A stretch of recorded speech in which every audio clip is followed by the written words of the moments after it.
So welcome everyone to our virtual town hall. Thank you for being here. I'm your host, Nikki Hurd. Before we start, I want to thank Providence for bringing all of these amazing voices of women together today, and to Dash Radio for giving us a platform. Let's go ahead and run through our panelists. Before we do, unfortunately, Shar is unable to join us due to last-minute family matters, so prayers go out to her and hers. Now we have the amazing panelists, Sherry Williams, Shelby Larkin Reed, Royce Reed, and Tian Watkins. Welcome, ladies. Thank you. Thank you. So we're going to jump right into this. What we're experiencing right now with COVID-19 and widespread racial injustice is quite overwhelming. But we do have to acknowledge our feelings, no matter what they are, whether it's anxiety, fear, frustration, it's even a sense of trauma and depression, because all of these things can have a devastating impact on our health, mental, mind, body, and spirit. There are a lot of fears that we're facing as Black parents today. I know I personally have 3 Black young kings that I'm raising in this world that we call free, the land of the free, right? But raising Black children in America have been reinforced in this current climate. We know what's happening and what's going on, but do we really effectively, ladies, think that we know how to address the concerns that may rise with our Black children? And when I say our, not just the ones that, we there, but in our community in general. So we're going to try to break that down. And then also, while we're talking, we're going to see how it has an impact on us as mothers, on the children, our mental health and wellness. So why don't we just go ahead and start with what's happening right now with this pandemic.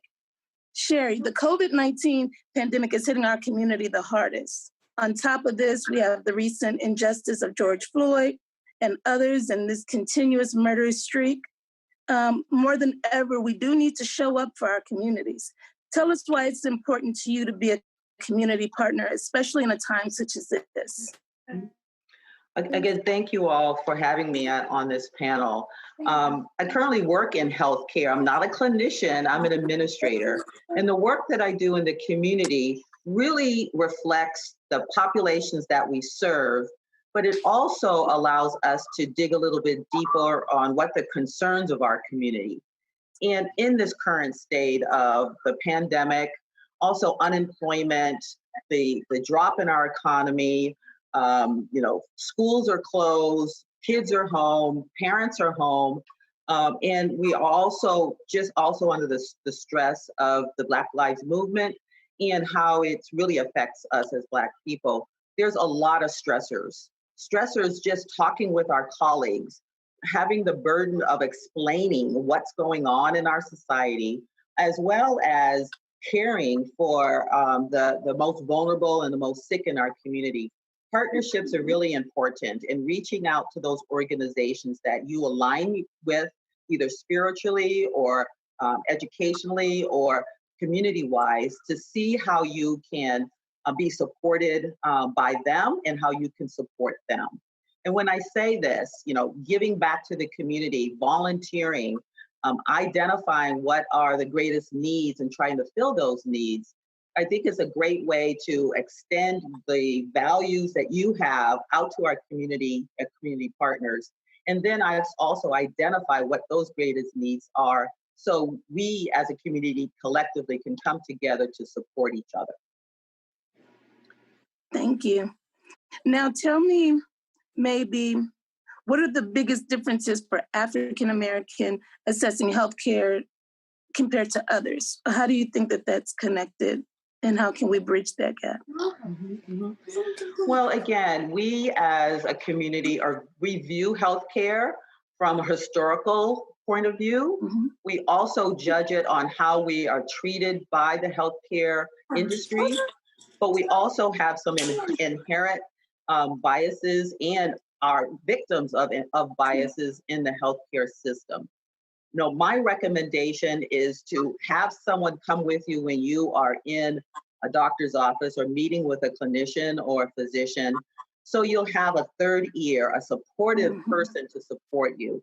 I also say bring a notebook and write things down so you're able to absorb and have a better understanding, maybe at a later date, on how your care is.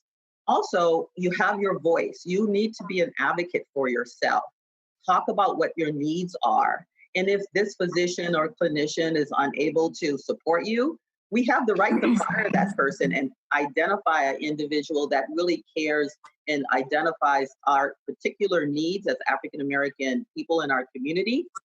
And I also feel that educating yourself, using the internet, talking to others who have had similar health issues, and really provide yourself with the tools to be successful. I will say that I tore my Achilles tendon, and I've been in healthcare for 20 years as an administrator. And I had to also navigate through the system to provide the best care for me. And it was a challenge, but I felt that success really has a lot to do with empowering yourself and your community around you to know what's important. Thank you so much. I never thought about that, having a third party when you go to the doctor, just to have someone bounce that idea off of. Sometimes when the doctors tell you one thing, you hear something totally different, right? Right. So that would probably be that's a great suggestion. Ms. Tian, you and your daughter both have chronic conditions that make it hard for you to be in public during this world spread pandemic of COVID-19. How does this impact your mental well-being? Honestly, I have a pretty strong mental because I was born with the disease. It's kind of different from my daughter and my mom. My mom has cancer right now too, so I'm dealing with my daughter with lupus and Sjogren, and she has a double whammy because she has it from both sides of the family on her mom and dad's side. And then Sjogren's is a cousin to lupus. So she almost lost her life at the beginning of this year. She was in the hospital for 2 months, and I had just got done doing 5 days a week for a whole month with my mom in radiation. So I was stressed, but I'm good in emergency situations because I was born sickly and I've almost died more than enough times I can count. So what she just said really makes a lot of sense because I always talk about self-advocacy, but a lot of people don't have, support like some of us do. Like at 7 years old, my mother and I was sitting in the doctor's office. I was 7, and he should have never said that in front of a child. He told me in front of my mother that I would die by the time I'm 30, I would never have kids, and I would be disabled my whole life. And I looked at my mom, but I have a strong mom, and she looked at me, and she had so much conviction. She said it so fierce. It was like, don't listen to what he just said. God has the last say so over your life. Right. So I believe my mama, but some people don't have that. And one thing I do know about being sick, like my daughter, because she lived 18 years okay, and then all of a sudden her life changed. That's hard. With me, I'm used to being sick. So I can prepare her for what she has to come. I was like, Chase, when you go in the hospital, they'll give you something. You're going to come out with way more than you went in with, because I've been through it all. I've done this for 50 years. I've learned them, like she said, educate yourself. I know the drugs that don't work for me. I know the ones that do. I know the milligrams. I have educated myself. And people don't really realize how many rights they really have. If you don't like that doctor and he has bad bedside manners, get rid of him. It took me 28 years to find somebody who cares, but now I have that person. And I was going to fight until I found that person because they do somewhere exist. And I also feel like doctors aren't the ones who have the God complex. They're not God. They're still practicing medicine. They don't know everything. Right. They're still learning. Some of them need to go back to school and learn a little bit more because things change. We all change. You know what I'm saying? And lastly, writing stuff down in a book is what I do because you're so stressed out. I'm dealing with my mom, my daughter. You forget things because you're so stressed. And one thing we do know is we all can agree on this, whether it's cancer, lupus, AIDS, sickle cell, we all have something foreign in our body that we don't want there. We all want to live and we all want to survive. So when you write things down, it helps you really think about the things that you need to ask the doctor that you may forget or be too stressed out to remember. So that's really good. And it's also good to stand up for yourself. I will tell you how many times my doctor is like, T, you cussed out 4 doctors and kicked them out because you playing with my life. This is my life. This is my child's life. I don't play when it comes to that. And you have rights. I don't think people really know how many rights they really have. but you do have rights. If you don't want your blood taken at 4 a.m, you can say no. You have rights. Thank you. Having a son that was born with a disability, I'm with you 100% of the way. And my mom has MS also. So it's not easy, but if you don't advocate for yourself, no one else will. So exactly. that is a very important point. Now you have quite an age gap between the kids, right? You have Chase, that's 20, and Chance is 5. Chance will be 5 in a week and a half, and Chase will be 20 the end of October. Yep. So okay. 19 so and you 4. Took a little break. Okay, so seeing that there is such a gap there, what are your conversations like with both of them about what's going on right now? And like, what are you saying to them, respectively? I have always talked to my kids as people. You know, I always feel like I hate when some adults be like, they're a kid. No, these are people. They deserve a certain amount of respect as well. So I always listen to my kids, no matter how good or bad it is. I want them to be able to talk to me. I'm not that parent that feels like, you know, you can't come to me because I'm going to shun you away, or I can't believe, I messed up. I let them know my faults, but I hope you learn from them, because I'm going to tell the truth, because it made me who I am today. But the important part of that is I learned from it and I became a better person. But I was not always perfect. And through my mistakes, I hope that you won't make the same. And with my son being 4, my daughter had played with him one day and she was like, I'm going to call the police if you don't stop. He bust out crying because he had seen all the George Floyd stuff. And he was like, they're going to kill me. That's not okay for a Black 4-year-old to feel that if the police come, they're going to kill you. So I explained the truth. There's some good people in the world and there's some bad people. There's some people who don't like us for no reason at all because they were taught wrong. But I teach them to pray. I teach them to have faith, because over here we believe in God, and I feel like God has saved me 1,000 million times. Doctors can't even explain why I'm sitting here. They come out like, I didn't do it. You know what I mean? So right. I feel I have a purpose, but I try my best to explain to my children the truth. I don't want to sugarcoat it, but you know, it's in a PG form, but it's still the truth, because that is the truth. Every time my daughter sees a cop, she goes like this, like that, like, chill out. Like, no, we're covered by the blood of Jesus. We're good. But this does happen. And so since this does happen, let me show you how not to get in trouble, or where to keep your hands if you do. You know what I mean? But I mean, I've been racially profiled in the South by cops. I've had 10 cops with guns at my head before. So I know what it feels like. You know what I mean? So I don't want my children to ever go through that. But if they do the same thing I did, then you'll still be sitting here, hopefully. Because I don't think some of them Black men had even a chance to get to that point. They just were going to be, my cousin was shot and murdered, shot 18 times with AR-15s. He was mentally ill. And, you know, sometimes it happens to where it's just those cops that day just wanted to kill a Black person. That's what it seemed like for my family at the time, because he didn't even do anything.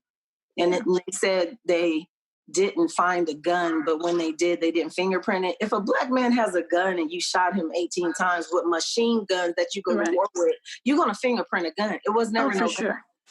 So I tell them the truth because it's real. It's real life. And if I was to sugarcoat it or tell them something, that's not the real world. You can't survive like that. My daughter has good common sense. She always has. And I want that. I love it over book smarts, because I know if anything happened, she'll survive, because that's what street smarts does for you. In situations, you can survive. And I taught her survival skills, because anything can happen to me, but I need to know that you can take care of yourself. And that's what I'm always going to teach both of my kids, no matter the gap or anything. I started at 2 years old with Chance. Okay, this is this. You know what I mean? Yeah. Can I expound on what she was saying? Sure. Okay.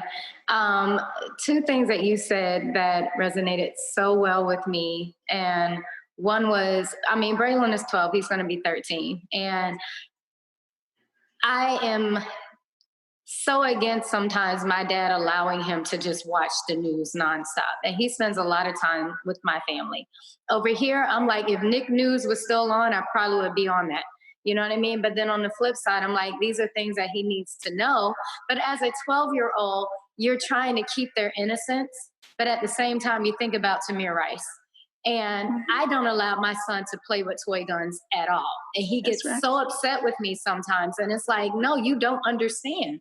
I got him a laser tag set that has big, bright colors on it. But when I saw him playing across the street with some of his Caucasian friends, I was like, bring it in. Because from far away, I couldn't see it. You know what I mean? From far away, I couldn't see the bright colors. And to have to explain to him, this is why, and him being so innocent in his mind and thinking like, but it's a toy. He doesn't understand how hard it is to wake up every day and be like, well, not right now, obviously, but to wake up and be like, Mommy, can I go play? And you be like, can I deal with this today? You know, I have this huge game room at my house, and he thinks it's because I'm just this cool mom. And it's because I don't ever want you to feel like you got to go to somebody else's house where I can't see you. Exactly. Right. You know, so I mean, that, and then the thing about him knowing how to act in front of a police officer. I never thought that I would have to talk to my 12-year-old son about, if a cop comes up to you, show your hands. And our neighborhood is, you know, very diverse, but he's so, I don't want to say he's oblivious, but I can see it in him where he knows what's going on. He's even posted on his little Instagram, you know, about things that are going on, but it's in such a naive way that he doesn't understand why. He just thinks it's because he's Black, you know? And I have to tell him, I'm like, yes, that's definitely part of it. But then I have to explain to him to always put your hands up. Why? Just do it. Are they going to shoot me? How do you respond to that? Maybe. You know, it's heartbreaking. And he has so many ambitions and so many dreams, and I support all of them. Like, he has a bearded dragon in my house, and I don't do amphibians or reptiles. You know, I take him to Monster Dam. Like, we're in these science things. Like, we're doing all these things because I want him to know that he is not me. He is not his father. Don't ever let fame or money define who you are, and don't ever even let it be a synonym.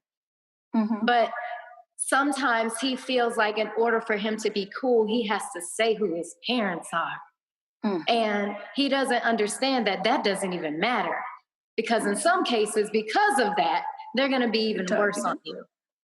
So, yeah, when you were explaining all that, even with the healthcare thing, I was lucky.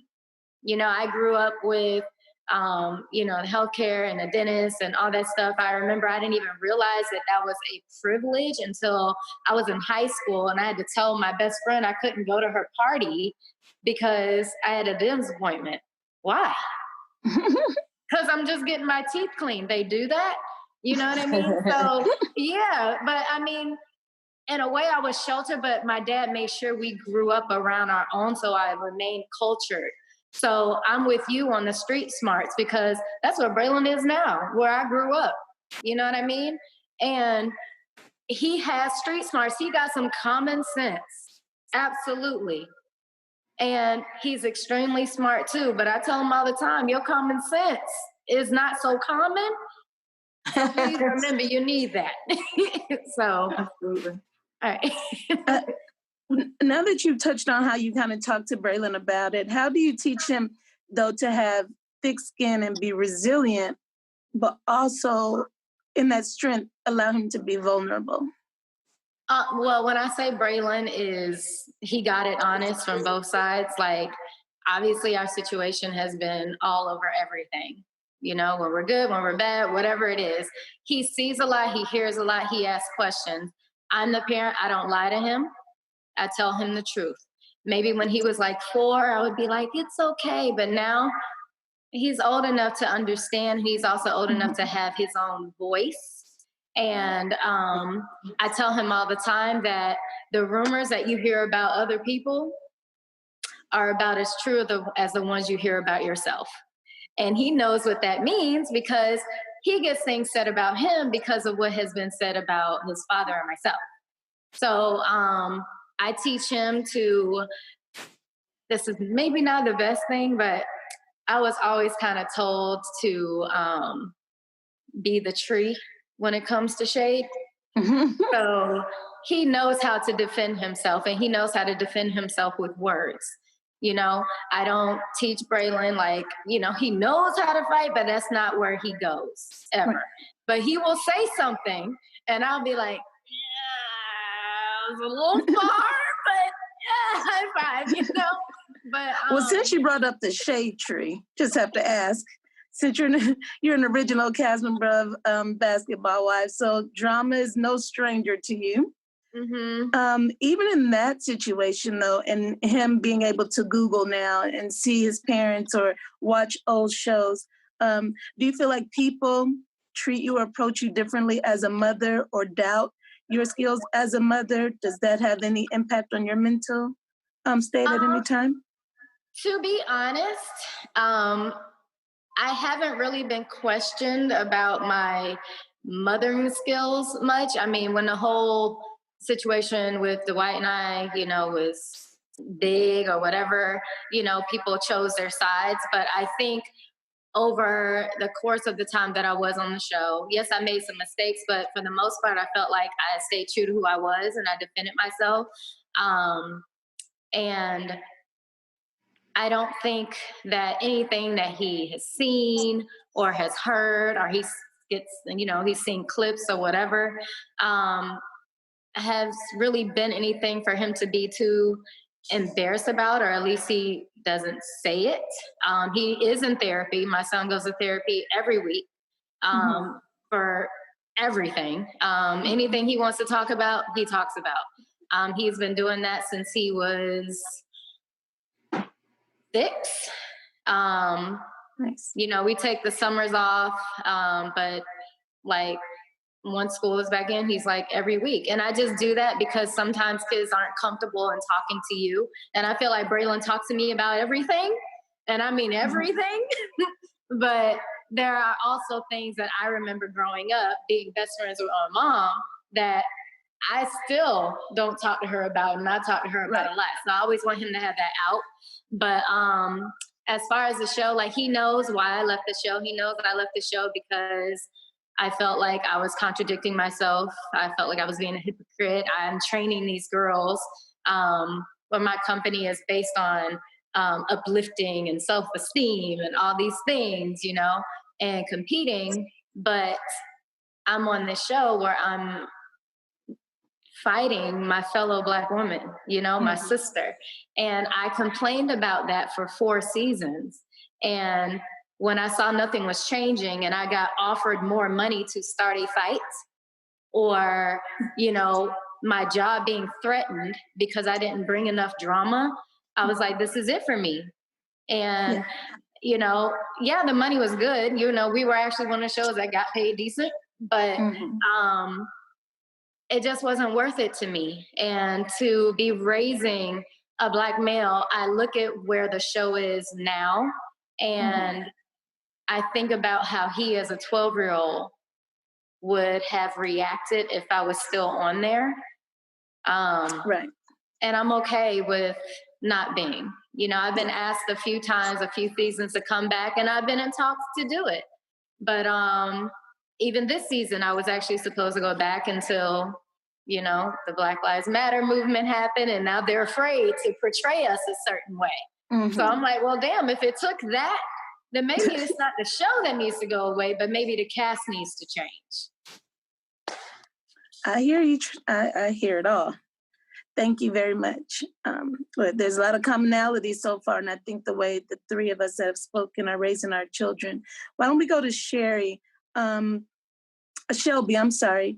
Do you feel the same way as these young ladies? Like, what's different or the same about how you're raising your kids compared to how you were raised?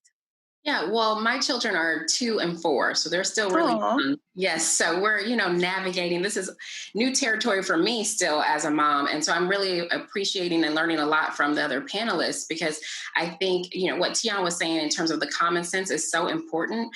And I will admit that up until now, I've been raising my kids kind of in a bubble, because the way they are growing up is very different from how I grew up. I'm from the deep South, born and raised in the South, now living in Los Angeles. So for me, my community around me, I had my village. We talk about the village. I had my grandparents, I had my aunts, my uncles, my cousins, and my kids don't have that. We live in a community where they are the only Black children. They're the only Black children at their preschool. They're the only Black children when they go to their extracurricular activities. My daughter's in summer camp. She's the only Black child. So it's just, I am learning as a mom that I really have to seek out that village and build that village for them. And that's something that I'm still trying to figure out, what's the best way to do that.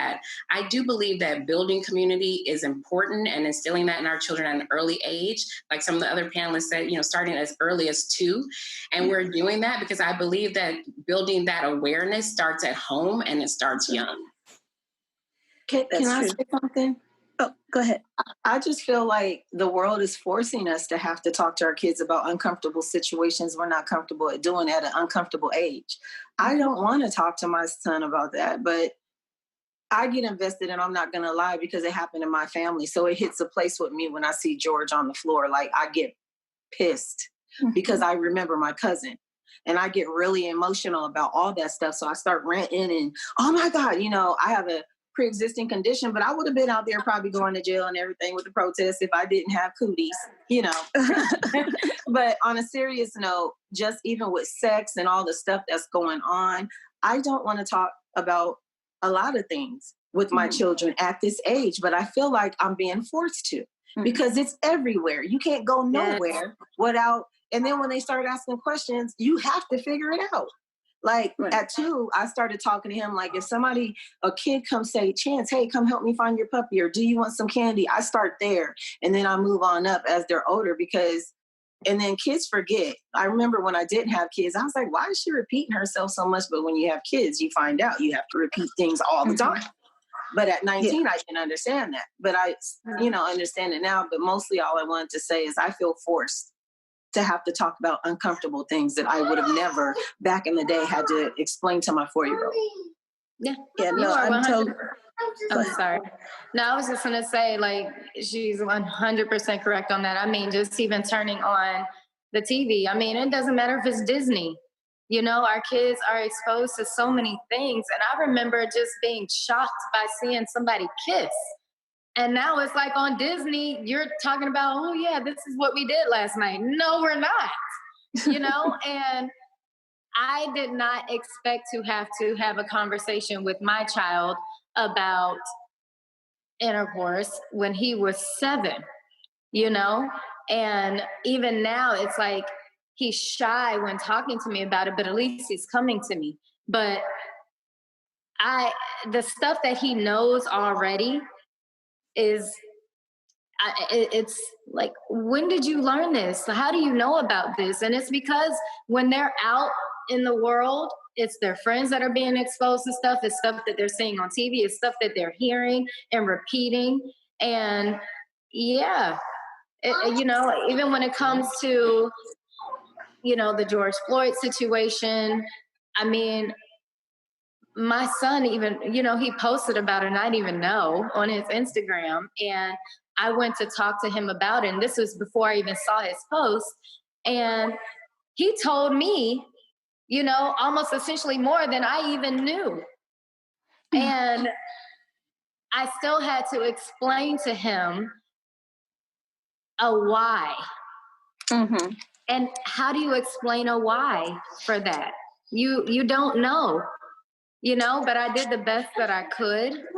And, he's scared. My son is growing up scared, but he's trying so hard to just be a little boy by jumping on a trampoline, playing a game, but he doesn't realize that he's an endangered species. I hear you. I've got a 20-year-old, a 16 and 14, all boys. So I've got a lot, a lot that's similar to what you guys are going through. Shelby, let me ask you another question. What do you think, like with all that you've accomplished in your TV production career, how are you teaching your children, although they're still tiny tots, 2 and 4, how are you teaching them by example, even as toddlers?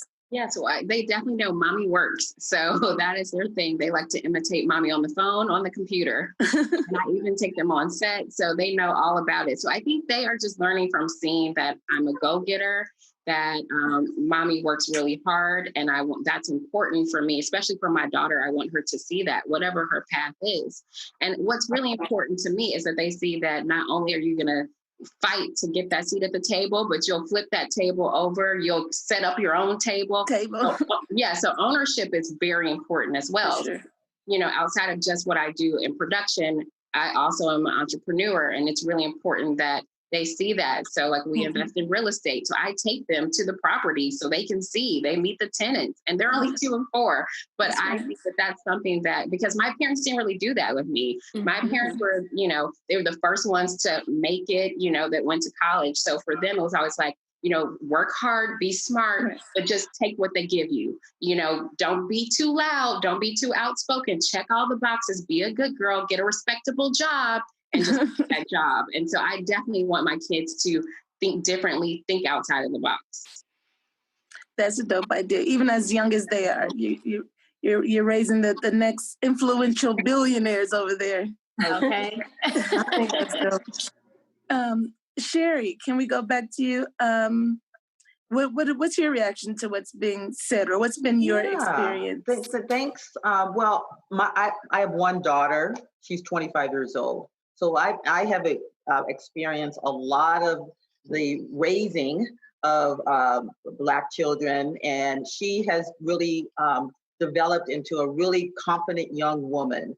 Like you, we started early with education and opportunities, just allowing her to explore and be part of kind of the adult life. You know, she came with us everywhere we went and was able to interact with individuals.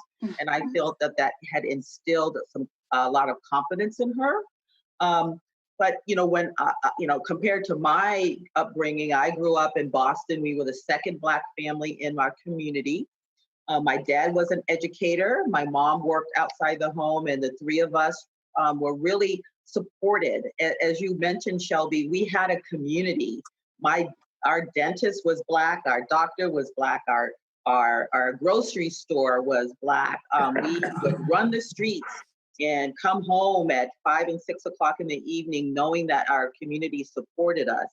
But today, it's a different scenario. You know, I need, even my 25-year-old daughter, I check in, call in, take care of yourself, take care of your friends, look out for yourself. Giving her all the tools to be successful as a young person, as a Black young lady, but then also living in an urban community like Seattle right now.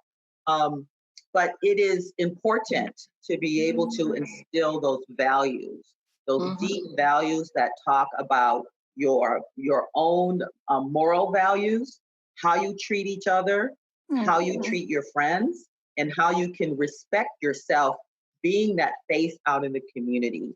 Currently, she's graduated from college. She's lived in Europe for a year working. She's now back here in Seattle, being very, very productive and considering advancing her education degree just because of the foundation that me and my husband Ray has given her.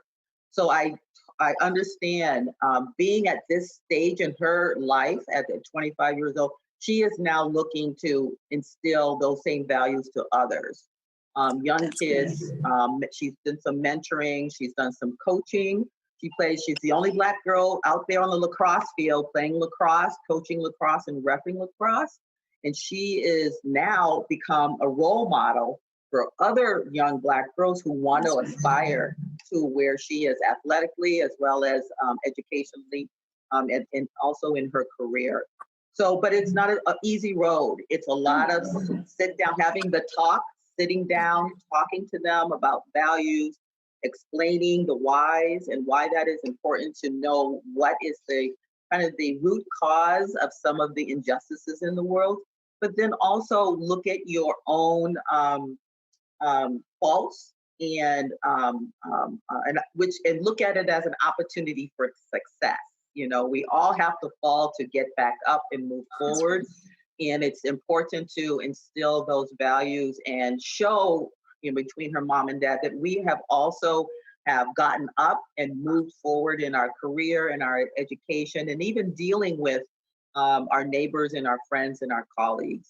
So it is hard raising Black children. It is hard, but I feel that we have all had many, many successes to be able to state that our kids are growing up, clear mind and successful, and have a good moral and spiritual base. Can I add something? Yeah, go ahead.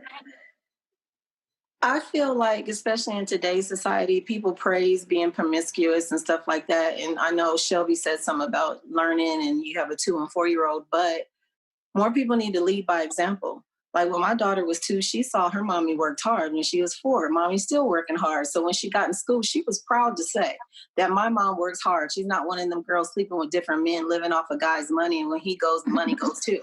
That matters because your children see that you are respectful. And we lead by example. Like a lot of people, I know a lot of girls who don't do that. And, you're basically telling your child, your girl or your boy, this is how you disrespect women. And your girl will learn you don't have to respect yourself. That's what you're teaching your child when they see that happening in your home. So if we lead by example and we show them that we are hard workers, kids notice that, because when they get to high school and the ones who don't have moms like that, trust me, they get teased about it. Because my daughter came home one day and she was like, you know what, Mom, I'm so proud to know that you're not like one of them moms, because her mom doesn't do anything and they tease her all the time. And being a celeb kid is hard. My daughter gets it hard, you know what I mean? But at least you don't have to worry about that. Yeah, it's funny, even because of the COVID going on right now. And I said my mom has MS. I recently lost my father, but my mom has MS, so I'm making her stay with me until this kind of thing is over, so I can keep a good eye on her. And I had to run to Atlanta for work for a couple days. And then I came right back. But the same boys that were here when I left were the same ones that sit there downstairs now, the same ones that they're outside doing the yard work. But I didn't ask them to do anything, but it's 8 boys. And so sometimes I'm like, where are your moms? Where are your dads? Why don't we go to the basketball game? Sometimes I'm making 2 trips so I can make sure everybody's there, but I'm the only Black mom in the audience. I'm the only one cheering these kids on. And it gets to be, it's just sad, because where our loyalty lies is not with our kids, it's not with our families. And as you said, they know that and they feel that, So I think with you saying that, I think where it starts is we have lost the sense of having a village. I mean, I remember growing up, and if I did something wrong, I had to make sure I got down the street, like I got whooped by my godparents, like my friends' moms, like everybody who saw you do something, your whole street raised you, or your whole block raised you. And all of us looking back on it now, for the most part, we all did great, or we're all like working, we're all pursuing something, but we don't have that now. I did grow up in a time where we didn't have to lock our doors really, or at least not in my neighborhood. So it's hard because I want Braylon to have that, but it's unfortunate that I have to drive to get it. I think another part is, I think as a community, we're so used to like letting stuff go up until now, but with us walking all these miles during these protests, what is the final plan? Like, what are we doing? Are we going to turn these liquor stores on our corners into grocery stores owned by us? What exactly are we doing? You can knock down all these monuments and replace them with, us, But what essentially is that doing? Like, where are we going? I'm happy to start seeing progress now where some of these, Caucasians that were voicing Black characters are now stepping down and allowing someone else to have a chance that looks like us. I'm proud of the fact that we're just now starting to be given these opportunities, but I also don't want it to seem like you're trying to pacify us. Well, if we hand them this cookie, then maybe they'll be quiet. It doesn't roll like that either. Right. So I think as a community, we all need to, in each community, sit down and have a plan. Like we have these these offices that could be run for, the school boards that, offices that it could be run for. And I'm happy that some people are starting to do it, but even within our own communities, you can change the mayor. Right. It starts there. I look at Atlanta with Keisha, and I'm like, I was so proud, and I don't even live there, but I was like, yeah, but I'm in Florida. Yeah. Y'all already know how it is here. And I'm in Orlando / Gardner, Windermere, real Central Florida area where it's like, you already know. And I'm constantly fighting to give my child reassurance, or to give these girls that I teach reassurance that they can make it. But some of their parents have even given up and told these girls that you're not going to college. I can't afford it. Well, let's figure out a way so she can. Don't put that in a child's head to where they don't even want to become anything because you've already told them that they're not. No, that's for a positive affirmation and encouragement. If we always tell them they can, they won't know the word can't. So exactly. I totally agree with that. Ms. Sherry, I had another question for you. When you think about the health and wellness in our community, the African American community, what are some of the things that you feel you've learned from your work in the community that can benefit us, that we're not really, reaching out and getting? Well, again, you had a key word there: listening to our community members, listening to the organizations and the individuals that their voice has not been addressed, and that we can really provide a framework to be able to be more impactful, listening to our communities and our community partner organizations. I feel that, the success of the work that I've been doing is that I always come back to the table. I always have a seat, and you may have those organizations that can maybe write a check or be part of the development, but to come back and continue to listen to the voices of the people that have issues around disparities, that have issues around housing, that have issues around translation services, healthy food, grocery stores, that you can have a farm, urban farm or a garden to grow your own food. There are different opportunities out there, but in healthcare, the key is to be an active listener and a participant in the growth and the development of the people that we serve. I'm going back to, giving back to your community and allowing your community to give back to individuals, I think is very, very important. And as it's volunteering, writing that check, mentoring, being physically active, getting individuals interested in things that they won't necessarily been exposed to, where it can lead to economic development and career advancement. There are organizations popping up that talk about nutrition, that talk about women leadership, that also manage around computer development and technology, real estate, and again, farming. I think in urban farming and trying to get kids interested in growing their food. My grandparents grew their own food, and I learned how to do that as well. But that's not something that young people learn today, is to understand the growth process.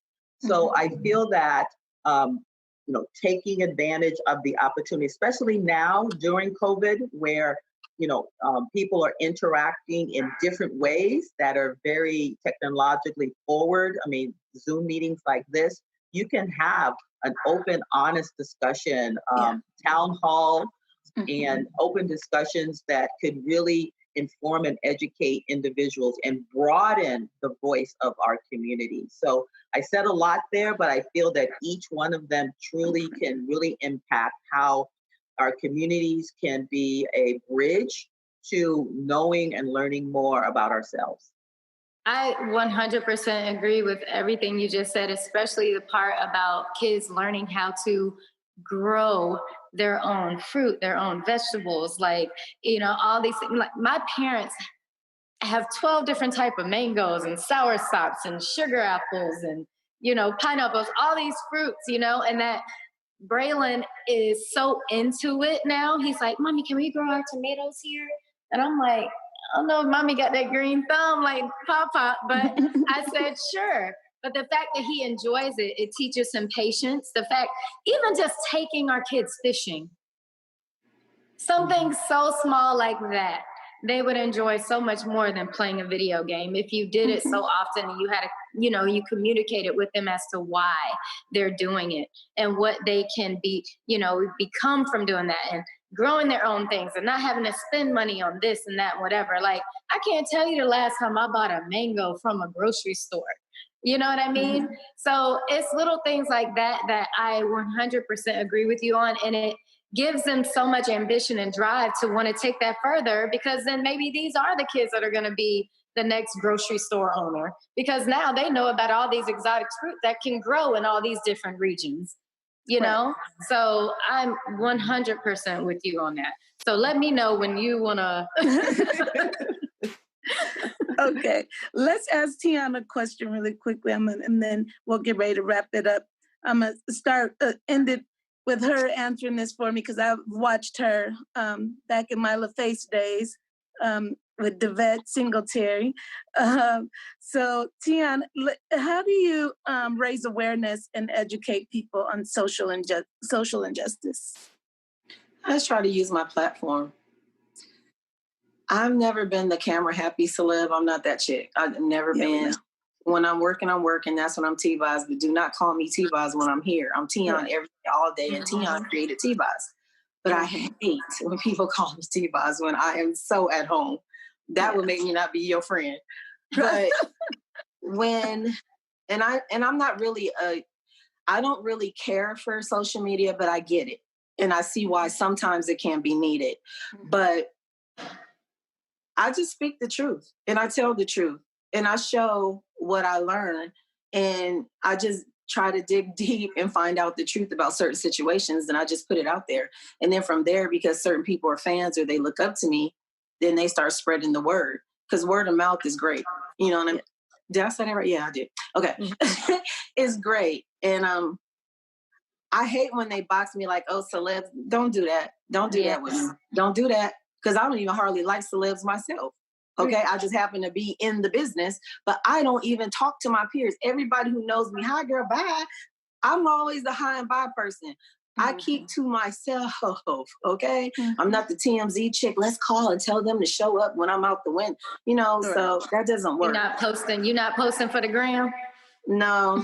I do it because, I do it because I know the fans want to see things, but I don't live my life by social media. I refuse to do that. And you're not going to measure my job by how many followers I got when all these chicks are sitting up here buying Pornstar, like IGs, and getting numbers, and they're cheating, and there's false people. I'm not doing all of that. Because girl, you just said a word.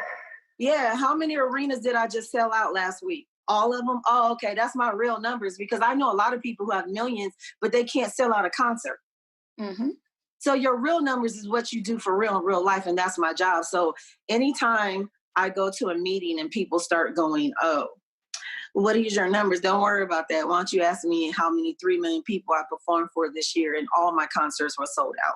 That's what matters. So everybody who knows me for the 28 years, almost 3 decades since I've been here, I've been outspoken. I don't hold my tongue. I say what I think. I'm always going to. I'm not afraid to stand up for myself. And I will speak on whatever I feel like. If you don't like me, cool. Go to somebody else's page. I don't care, because I don't know what's going on in a chick's page if I don't like them.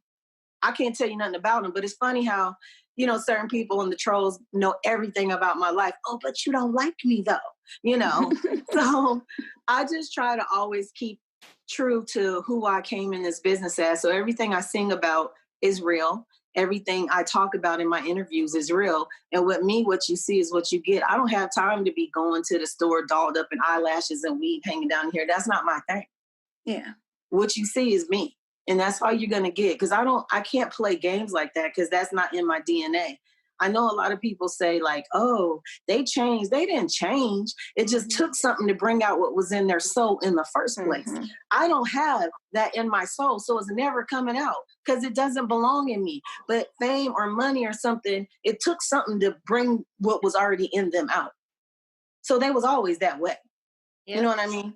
So for me, I just try to use my platform for good.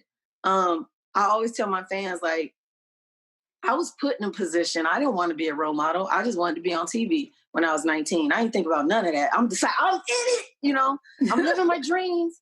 So then you become a role model. And I'm like, people watching. I don't have anything too much that I'm ashamed of, but I always let them know I have made mistakes. And I put it in my last book that I came out, my second book I came out with. And I told everything that I've done wrong and right. But that made me the woman I am today, that I am proud to be. Because my mom, I feel, raised me with good morals, integrity, and character. And that matters to me when I die. What I did on this earth and who I changed. I mean, who I helped and the lives that I've changed.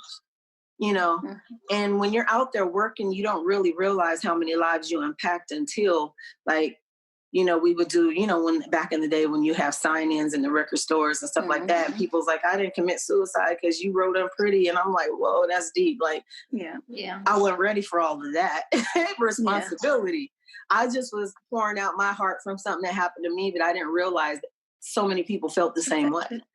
You know, so I just keep it real. Everybody who knows me, if you go back from 19 to my 50 right now, everything I ever say is always the same. You'll never hear me switch up. My comments and stories are always the same because I don't lie. I don't like liars. I don't got time for it. I don't play games. I can't. And so that's what I have to offer to them is whatever I say, I mean. I'm not going to take it back if I meant it. If you don't like it, go away. If you do, come on board. That's just my life. And I tell my kids the same thing when we were talking about that. If people are not the ones who was there when you were sick, who was in the hospital with you? Who was there paying your bills? Who was there to talk to you when you were sick? If they're not there, don't care about what they say, because I don't care about nothing nobody says about me. Because you're not there. My mom, my brother, my daughter, that's who's there in the hospital with me, not you. So I could care less what anybody thinks about me, because I'm going to be me. And I'm happy being me. And I'm cool with that. As long as me and G.O.D. got a situation, we're good. You're good to go. That being said, I mean, that pretty much sums it all up. Can I just say before we finish, just really quick, everything you just said hit me different, because I honestly have not heard anyone say that out loud. And I feel like, I'm serious. I feel like I've been the same way. I've been picked on because I didn't do my hair the way they wanted me to, or because I'm not wearing these $1,000 outfits, because my shoes aren't red bottoms. And I'm like, I ain't never been that way. And if I were to become that way, do you know how many people would call me out?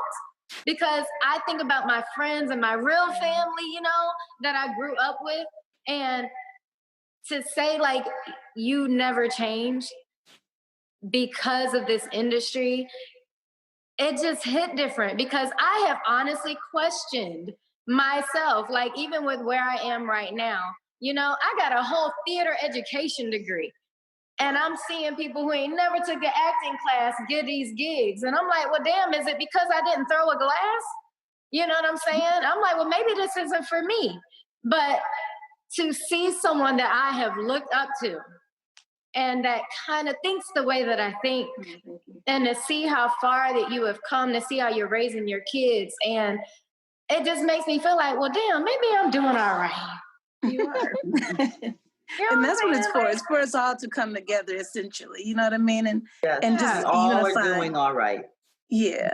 So in closing, basically, just I think collectively we all want to raise our kids to know their culture, but we also want them to become better than the generation before them, just as we want to become better than the generation before ours.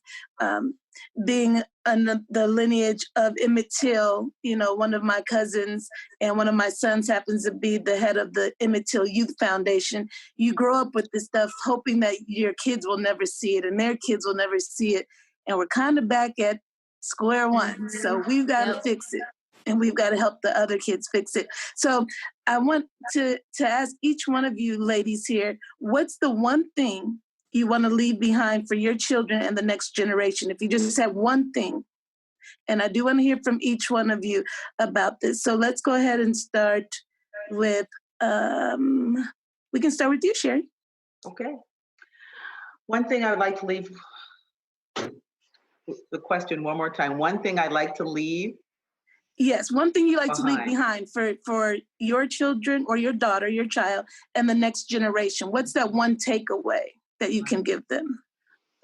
I think the most important thing is to have respect for yourself, to respect others, and to also invest in the communities around you, because that will allow the growth and development of each and every person in those communities. You invest, and that investment can come in money, time, education, volunteerism, invest in your mental health and your mental wellness. If you make that investment, your communities will thrive.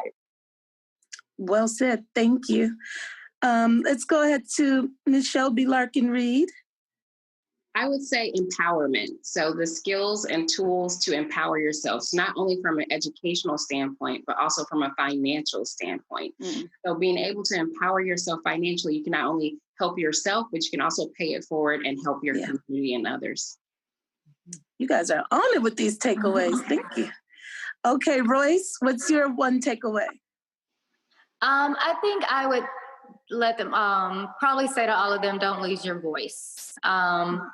Make sure that you are always speaking your mind and your truth, not anyone else's. And obviously, the old saying, if you stand for nothing, you'll fall for anything. And just be willing when you want to put yourself in that position of where you feel as if you can risk it all. Just make sure the purpose behind doing that is leaving a legacy behind. That is something that everyone who comes behind you, the following generations, your friends, your family, everyone that knew you, that it meant something and it was worth it. If that makes sense. That does a lot. Thank you. And Tian, Ms. Watkins, your one takeaway. Everyone's comment, I would go by that too. I think I would tell her to be the best that she can be, because a lot comes within that statement, because that has to do with her morality, her character, her integrity. Because if you're always striving to be the best, that means you're going to try to treat people as you want to be treated. You're going to respect yourself. A lot goes into being the best that you can be, because that means she'll cover a lot of ground as a person and trying to do good at her job, her personal life, her children. I want her to be the best at anything she chooses to do. Thank you, ladies, so much. And thank you for being here. This conversation is very important. It is vital. And I think that, I know the words that you guys showed with us and the voices will really resonate. So thank you all for being a part. Hi, cutie pie. Hi, Chance. That's my baby. Aww. Cover. Thank you, ladies, so much. Thank you. Hey, thank you. Bye, you guys. Have a good one.